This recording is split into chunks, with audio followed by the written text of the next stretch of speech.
在今天节目的一开始，我们要来关注一张肺部的影像片。这位患者只有15岁，我们来看一下。对，他当时发生的症状有发热、咳嗽、咳痰、恶心、腹泻10天，呼吸困难5天，痰腺病毒 PCR 加，这是个非常严重的呼吸困难。那这个病情当时是一个什么样的情况？又是什么原因导致这么严重的病情呢？那接下来有请我们今天莅临节目组的专家给大家做一个解答。他是来自国家突发公共卫生事件应急专家库专家，首都医科大学附属北京朝阳医院西院儿科主任医师朱宏斌教授。有请。欢迎我们的朱主任，欢迎您。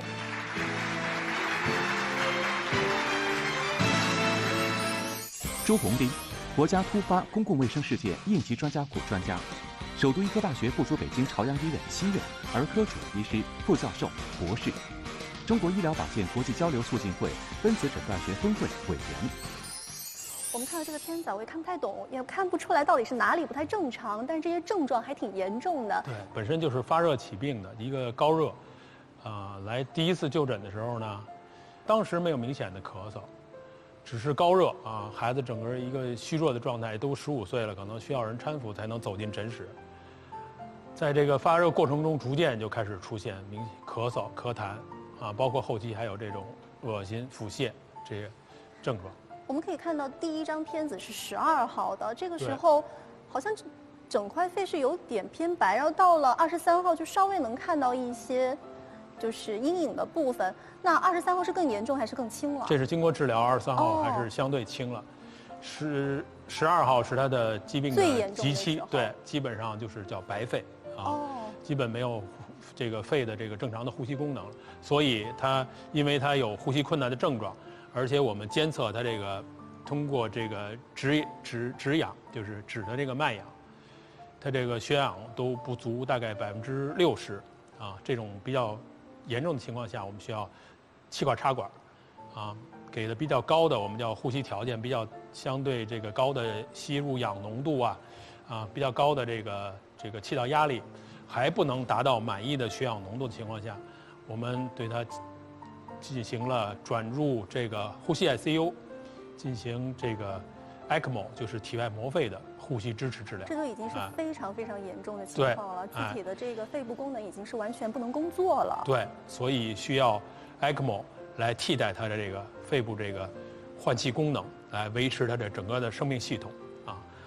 在治疗后，这个像8月19号，这个逐渐恢复。那时候对23号是已经明显的恢复了，那时候就不用这个，都基本上可以不用呼吸机了，可以正常的运转。对，当然那时候其实还是这个处于这个所谓我们叫拔管前的这种状态，就是拔这个呼吸机这个气管插管的这个前的状态。不过8月19号他已经就因为病情明显好转，已经脱离这个 ECMO 的治疗了啊，就不用这个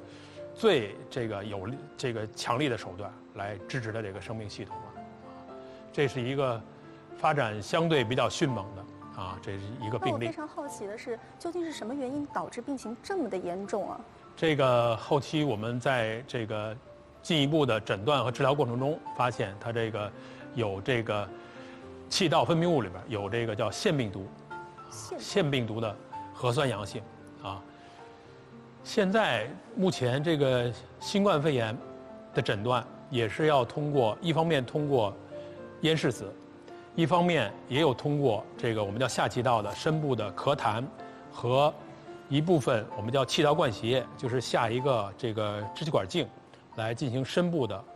灌洗啊，灌洗出的液体做 PCR 的检测啊。 PCR 就是一个英文的简称了，是叫聚合酶链式反应的一个，把我们这个要检测样本里的这个核酸，对吧？病毒的核酸进行倍增以后，来放到晶片里头，我们对它进行测序啊。测序这个结果，我们会比对一些标准的病毒的样本，来看它和哪个符合。像这次就是这个新型冠状病毒做了这个 PCR， 就是这个聚合酶链式反应，做它这个病毒的这个扩增以后，对比我们已经发现的病毒标本，没有可对照上的。所以命名它是一个。当然，它总体来讲还是跟这个冠状病毒属的冠状病毒有比较大的相似性，所以我们会命名它是叫新型冠状病毒。WHO 呢，15年以后，它规定了有这个命名原则，就不能以这个所谓人物、动物、食物、地点和职业这些有特指性的这个名词来命名这个病毒啊，只能用一些中性的一般的词汇来命名这个病毒。所以这个疾病被命名为这个 coronavirus disease-19。这个表现其实也跟这个腺病毒这个病例的腺病毒类似啊，也有这么一个发展的过程。有一部分重症的会发展成白肺啊，可能也会需要应用 ECMO 来进行呼吸支持。当然，是不是能够度过？因为有的可能在这个疾病急期它会是白肺，后期它可能有一个病毒清除恢复的过程。我们得通过我们的治疗和它自身的恢复以后，它还能恢复部分功能，撤掉 ECMO， 来逐渐达到的这个恢复，逐渐达到治愈的这么一过程。当然，这次这个新冠病毒的感染肺炎，我们也在治疗观察过程中，是不是会出现这种相对好的结果，我们也在观察和期盼当中。这个病例上的孩子只有15岁，我们可以想象到当时他患有这么严重的症状，被家人送过来以后那种送到 ICU 那种危重救治的一种沉重的心情。那么为什么一直并发到如此严重的地步，他的家长才会把他送到医院来救治？也就是说，在前期的这种疾病在演变当中，他有没有一些身体的预警，可以提前有一种预警效果，让家长能提前知道，就是更加重视起来，而不是拖到最终最严重的时候才来送到医院的 ICU 来抢救呢？这个疾病的发展过程可能也是因人而异的，倒是，它也不是不完全重视。当然，相对咱们看到他的这个一般资料，他是一个男孩，15岁了。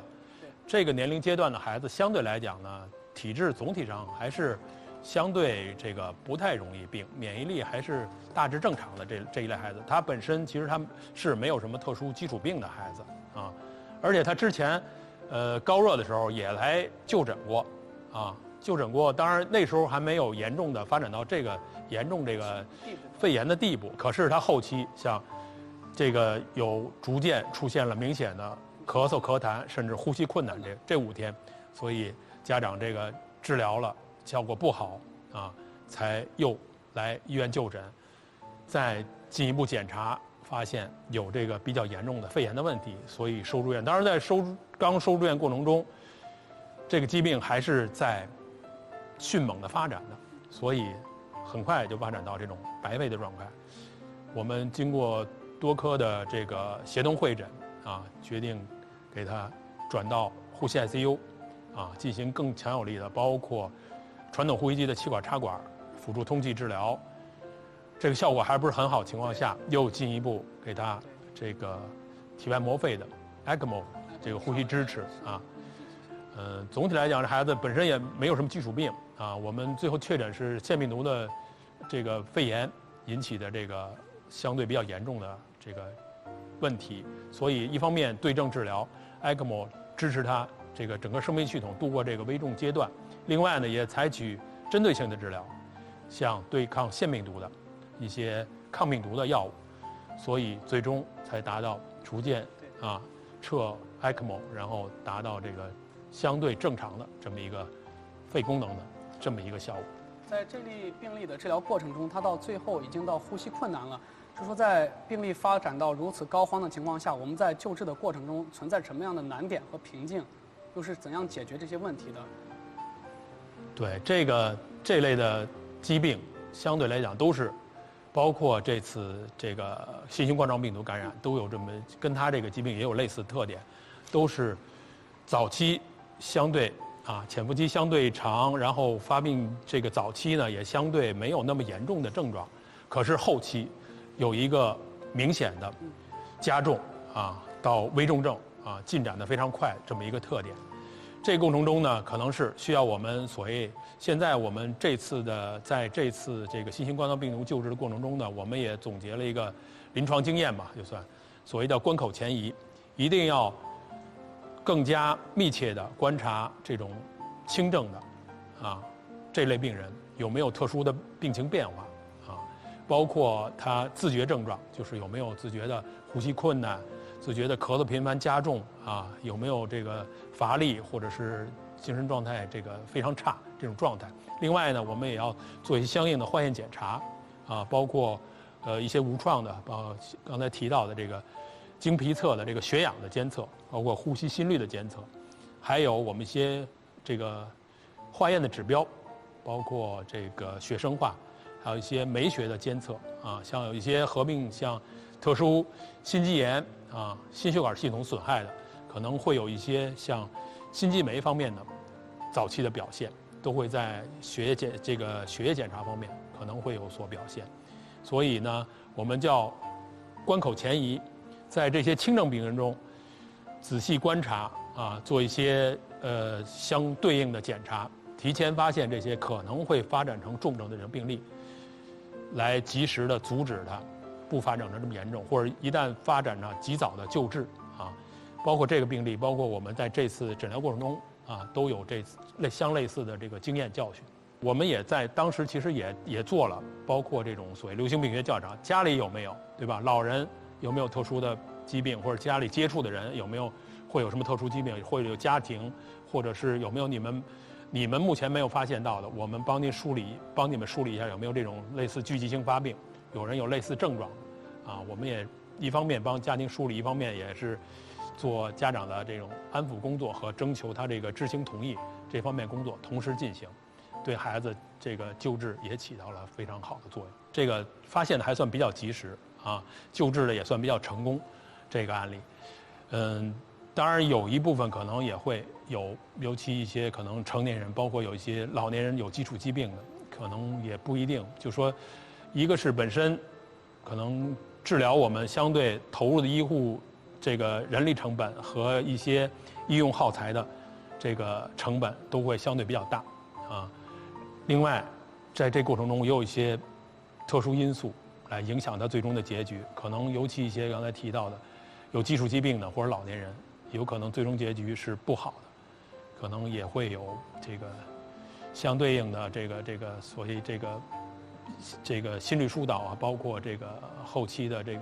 安抚的问题。我们都知道 ICU 是不让家属进入的那当这个孩子在 ICU 抢救的时候，这父母守在门外，这个心情真的是可想而知的。基本就是24小时不走，然后当然我们会有病情会及时通报，后期他在恢复过程中他有意识了以后，也是允许短时间探视的，就是也是做好防护情况下，因为这个疾病还是有可能有传染性，腺病毒。其实，在婴儿阶段，大多数人都被感染，或轻或重的可能会被感染过，因为目前腺病毒还有没有疫苗的也或轻或重感染过，可能大多数不会在青少年或成年阶段再发病了。可是，在特殊免疫阶段，可能也会出现这种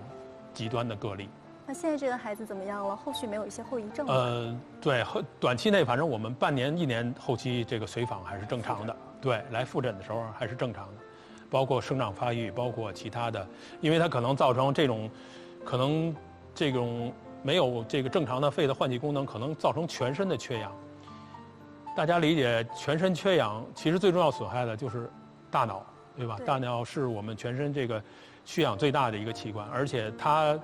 缺氧以后，它如果长时间缺氧，它的损伤是不可逆的，可能会造成一些特殊的智力或者是肢体活动的这个异常，就是这些后遗症了。他目前反正倒没有发现这一类的明显的后遗症，所以跟我们治疗比较及时也有非常大的关系。真的是不幸当中的万幸，对，多亏了咱们院方的努力的救治。对，就是我们这个团队在救治这类患者的时候，是用的如何等级的防护？我们也是比较快的就诊断出来它是一个腺病毒的感染。腺病毒其实在这个日常生活中，包括小的婴幼儿也是相对比较常见的。腺病毒感染和呼吸道病毒感染，在尤其是2岁之内的婴幼儿，也容易引起这种重症的。我们儿科是相对常见的，可是，在真是15岁的孩子里边，相对来讲，腺病毒造成这么严重的还是少见的病例。所以我们这种防护的水平倒不是特别高的水平，只是就是一般的戴一个医用口罩，有一些特殊操作，包括气管插管啊这些特殊操作情况下，可能会做一些加强的防护。咳嗽。您现在正在收看的是由陕西省卫生健康委员会主办、陕西省健康教育中心承办的“百姓健康”，同时百姓健康也推出了陕西百姓健康的公众号、网站、杂志、报纸、广播、短信等多平台互动，共同合力为百姓健康保驾护航。也欢迎您的积极参与。如果您有任何健康方面的问题的话，也欢迎您拨打我们的卫生健康热线029-12320。那我们的陕西百姓健康栏目呢，也在微信平台还有手机客户端推出了很多的互动活动。那下面有请我们的嘉宾主持磊磊给我们介绍一下。欢迎大家搜索微信公众号“陕西百姓健康”，或者扫描屏幕下方的二维码，登录微信“健康陕西8大细胞学习平台”，获取健康知识，积攒阅读积分，兑换现金红包。健康陕西，我行动，从学习答题开始。那接着进行我们今天的节目啊，朱主任，我有个问题想问您。我有朋友的孩子在幼儿园啊，老是传染同班小朋友的咳嗽，然后回家就咳得不停。那究竟什么样的咳嗽是会传染给别人的呢？这个也看孩子的自身情况和外界接触的环境的情况。理论上，感染性的咳嗽、呼吸道感染，都可能会传播给易感的孩子。当然，有一些过敏性的咳嗽，包括自身孩子可能在幼儿园有些喊叫啊、哭闹，也会造成咽喉部不适。这种咳嗽理论上就不会传播给别的孩子啊。当然，感染性的咳嗽也大致区分是哪一类的感染，像不同的病毒、细菌啊、支原体感染，可能表现上也是有所差别的。像病毒感染，这次新型冠状病毒也是一种特殊的病毒感染，它可能早期有可能就是一个发热，几乎没有呼吸道症状，后期才出现咳嗽、咳痰、呼吸困难的问题。而细菌感染呢，可能后期会出现特殊的黄连痰甚至血痰这种问题啊。一些支原体感染，有一些孩子甚至都基本没有咳嗽，可是会有呼吸困难啊、胸痛或者一些特殊肺外表现，也会是有肺炎的问题。这类的感染性的咳嗽，我们要注意预防隔离啊，像孩子回家以后洗手啊、漱口啊，就有一些可能这个包括在幼儿园中日常应用的这个物品，可能也要做一些适当的消毒和清洁的处理啊，这样杜绝它从幼儿园、从其他孩子或者外界环境中造成的这种呼吸道感染而引发的咳嗽。那么我想问一下，就是到您科室来就诊的这些患者，就是幼儿园的还有小学的这些学生，他们都是在哪一个季节是咳嗽呀这种的高发病期？并且就是说是幼儿园的学生、小学的学生，不同年龄段的学生，哪一个更加容易感染？总体来讲呢，按年龄阶段分，还是相对幼儿园阶段的啊，相对来讲会更多一些，有呼吸道问题的会更多一些，因为本身尤其是新入园的这些孩子啊，需要适应这么一个巨大的这个环境的这个变化。啊，包括外界的压力，包括这个环境接触的人都有一个巨大的变化，孩子从生理上、心理上都有一个适应过程，这适应过程中都会可能出现偏差，最常见的也是造成这个呼吸系统感染的问题，因为整体这个身体状况处于一个不正常状态的话，整体免疫力是下降的，而相对来讲呢，人体跟外界接触的这几大这个系统里边。呼吸系统和消化系统对外界接触的是比较密切的，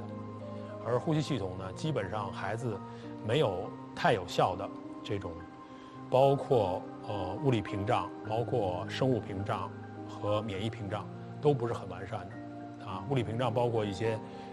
这个气道的这个粘液啊，像一些鼻毛啊这些过滤系统，对吧？生物屏障包括黏膜上的一些定植的细菌和一些正常的我们叫气道里的腺胞粘液系统，它都可以清除我们已经进入这个呼吸道的一些特殊的病原体。免疫屏障就是我们这个细胞和这个抗体层面的这些免疫系统。孩子在这几方面都是发育不完善的，尤其是在小的幼儿阶段，就是刚上幼儿园这一阶段的孩子。所以，还是总体来讲，还是幼儿园阶段的小的这种幼儿呼吸道疾病的发生率会明显高于学龄期的孩子啊。当然，学龄期孩子也有他自身的特点啊，像冬春季啊，在期末这一阶段啊，学龄期的孩子课业负担会是比较重的啊，可能会打破他平时的这种正常的作息啊这个习惯，包括比较重的这种课业负担也会造成他的心理压力，会影响他的整体的身体的这个免疫机能，再加上这一阶段可能都是需要这个集中的做一些复习呀、测验呀、考试啊，家长也会比较这个心切的要求孩子可能有一个这个学习上的进步，所以轻微有点这个不舒服，可能也会要求这个夜间咳嗽为主。您也出过一篇论文，是关于这个身边的环境对儿童咳喘的一些影响。我们也来看一下这个大屏幕，究竟有哪一些的因素会影响儿童的咳嗽？至少在短时期内会造成明显的气道高反应性，包括感染后的一些免疫力低下这类的问题啊。所以我们在治疗过程中就要不断加强这方面的问题。像也有一些现在有一些病人应用所谓这种叫恢复期的血清进行治疗，就是增强病人这类的免疫力。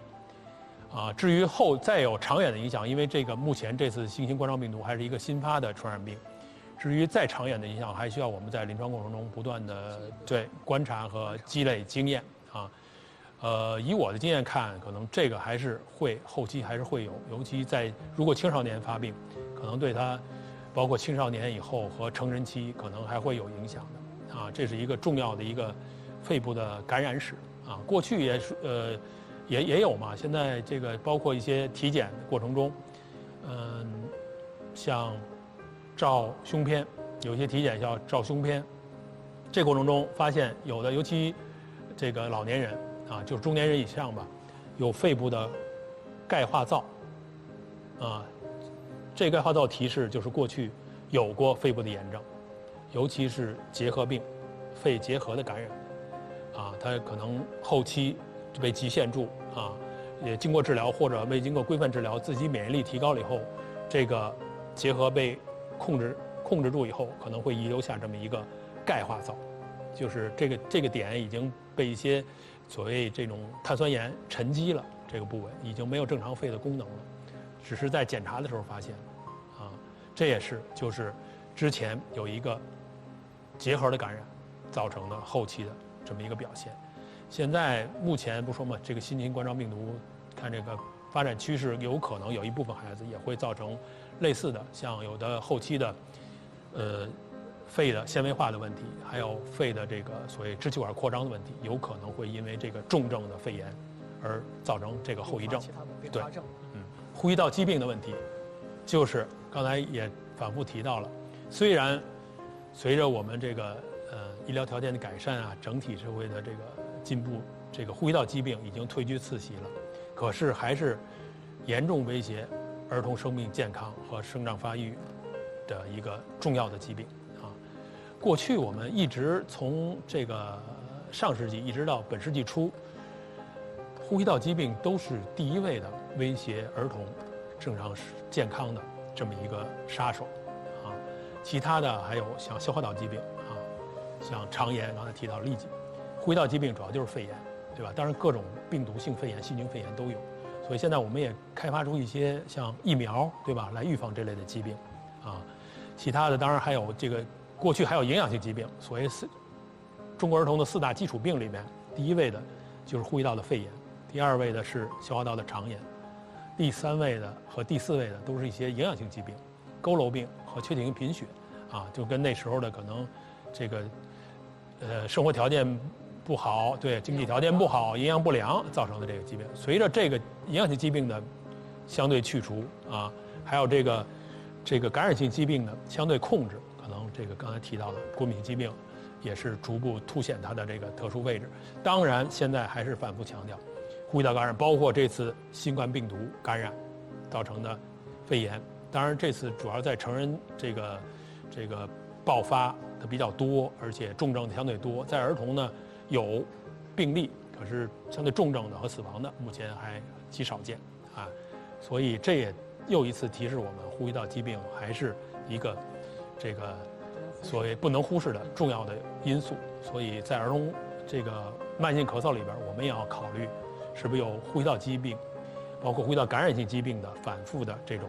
造成孩子这种长期千言不愈的咳嗽的问题。那这个环境烟草暴露可不可以理解为就是二手烟呢？可以大致这么理解啊。环境烟草暴露的范围里比烟草烟可能这个二手烟的这个概念可能更广一些啊。因为环境烟草暴露是我们整体的这个，包括主要是在家庭和这个相对封闭的场所内有这种烟草的暴露。烟草主要就是吸烟造成的嘛。当然，吸烟我们这个仔细的区分，它也有所谓这个主流的烟雾和旁流的烟雾，就是侧流的烟雾。像二手烟呢，主要这种侧流的烟雾。当然，其他也有这个，包括衣物啊，包括家具这个地毯啊这些表面的附着，对，也会激起这种甚至有的人叫三手烟，啊，这个因为儿童嘛，相对来讲这个位置比较低，可能在一些这个粉尘沉降的过程中，它是受害最严重的，啊，所以呢，我们有一个相对这个总的称呼，比较规范称呼，就叫这种环境烟草暴露，是整个这个人体系统，其实不仅是呼吸系统，包括它的皮肤，包括它的消化系统，都暴露在这个烟草这个污染当中啊。当然，至于是造成什么损害，也看这个暴露的程度、时间，还有个人的体质都有关系。那其实前3点比较好理解啊，那最后一点，这个人均居住房面积，跟这个儿童咳喘有什么关系呢？对，这也是我们在调查问卷当中设立的这么一个条目啊。可是我们在这个调查过程中做一些相关性的分析里边，其中这个所谓叫人均住房面积，跟孩子这个慢性咳嗽有一些相关性的，就是有一些所谓我们叫负相关，就是相对这个人均住房面积越小，孩子出现这种慢性咳嗽几率相对越高啊。当然我们只是在这个，当然这里边也有各种方面的因素了啊，可能这个人均住房面积小，可能就是他的相对收入少，也可能是不是孩子有这种相对比别的孩子更多的营养不良的问题啊，或者有没有更多的这个包括这个环境因素的。因为我们在这过程中其实也有极个别的我们没有收录到这个调查因素里边的这种问题。有一个我们接触到孩子是3岁，他家里头是这种叫物资回收的，就是回收一些这个废品的啊，俗称就是收废品的啊。他们家就在住房周围堆积的这些杂物、这些废品啊，孩子就在这种环境中玩儿，这孩子反复的呼吸道的问题，而且还有后来我们还查，他还有铅中毒的问题，因为他们家这个收的废品里边还有这个就是叫那个蓄电池，汽车蓄电池里边相对含铅量比较高的，孩子在这个环境中不断的触摸不良的卫生习惯，还有这个粉尘的吸入，都会造成孩子的呼吸道问题和这个特殊重金属中毒，那也会影响到孩子整体的免疫水平，甚至生长发育的问题。所以我们会发现这么一个因素也是会影响孩子的这个出现慢性咳嗽一个重要因素。我们也是关注有这么一群孩子，他们会出现长时间的慢性咳嗽就是大于1个月以上的这种反复的咳嗽，家长也比较焦虑，孩子也影响这种正常的这个生活，包括有时候夜间睡眠都会咳嗽我们在关注这个同时呢，就想做一些工作啊，包括一些诊断方面的啊，我们在医院可以做，好比说相对应的检查，胸片啊、血常规啊，包括一些过敏原的监测呀。可是我们也应该把这个孩子放到他这个家庭、社会当中去考虑，他在这个社会当中会有什么特殊的接触，会造成他这个感染的问题。不是我们好比是发现他这次感染了，我们给他用上消炎药，他这次好了，我们不管他后续的问题了。可能他既然他有这种长期慢性咳嗽的问题，可能就不只是这个一次治疗就能奏效的问题，需要长期的，我们叫一方面治疗，一方面长期的这种所谓这种社会，甚至包括有些年长儿也有一些所谓心因性咳嗽的问题，哎，这种心理的干预都可能需要我们关注，来共同来治愈他这个慢性咳嗽的问题。健康提示：引起孩子慢性咳嗽的因素有几点需要格外注意：一、过敏史；二、呼吸道疾病；三、环境烟草暴露；四、人均住房面积。良好的生活居室环境是孩子生长发育的重要条件，持续4周以上的咳喘要格外关注。如果孩子已经出现了慢性咳嗽症状，请及时就医，找到病因，避免咳喘对身体造成更严重的伤害。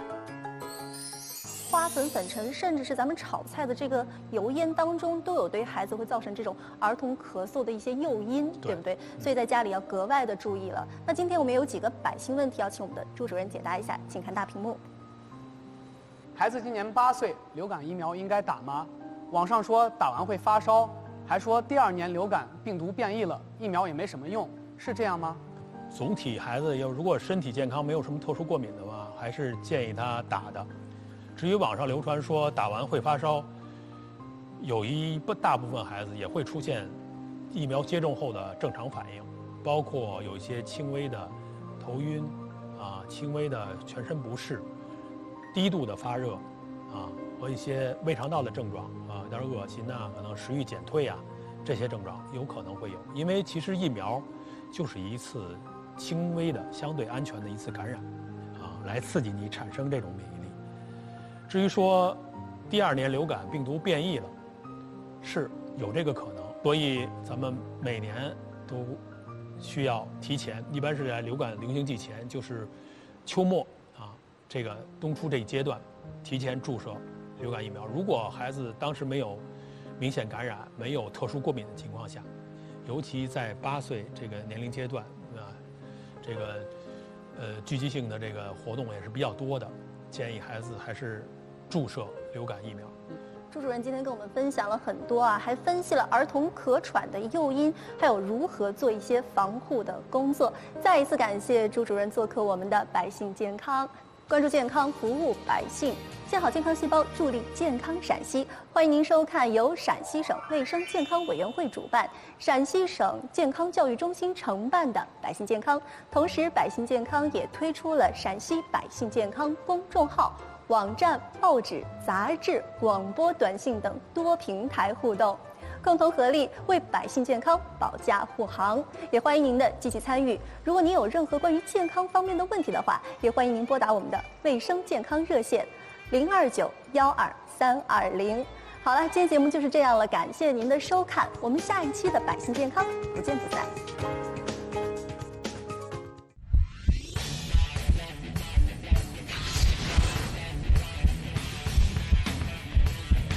咳嗽是人保护气道的一个正常反射。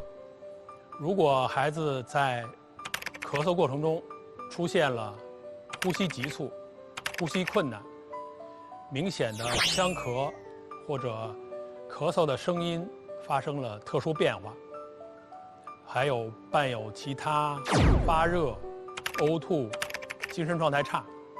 等严重的特殊反应，这时候就需要家长密切关注，及时到医院就诊。